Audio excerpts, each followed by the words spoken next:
Ito na So, siya ito after yung 3 dating days. itsura niya nung tinatrabaho pa natin. Ito yung area na sana ay papakain natin sa kalabaw, pero may tumutubo pa kaya inalagaan natin para makunan pa. Ato nga subong bisitahan ang isa taka ang nursery ta na ginsagod ang nagtubo pa niya nga mga supo.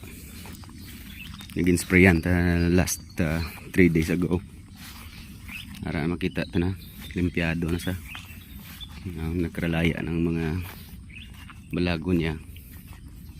So by next week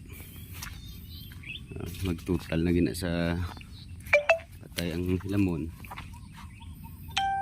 i-ariaan ta ni abono. Nugoy ko na, lagko ko muna sa tani nga variety. Hara na nag-take effect na nga aton nga hilo.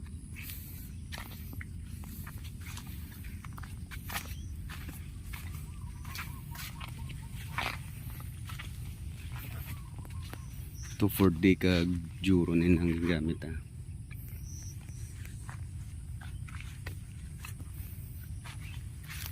amo na yung itsura sa liwat sa wala pa nakabalo.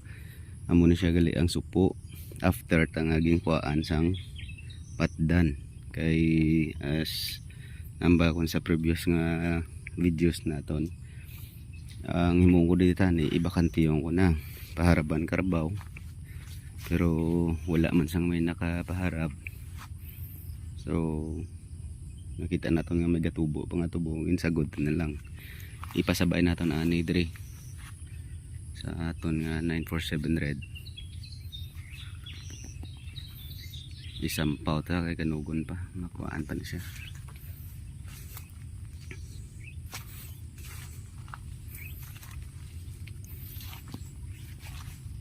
Although makita naton nga may mga spot ara gagato nga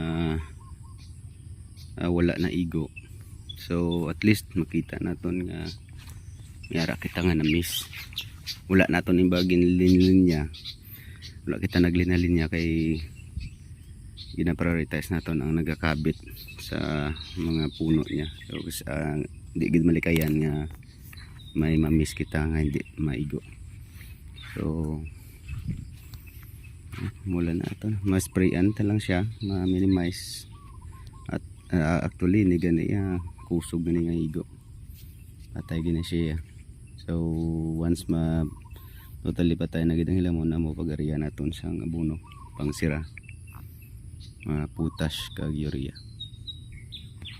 Amo na guys, happy farming sa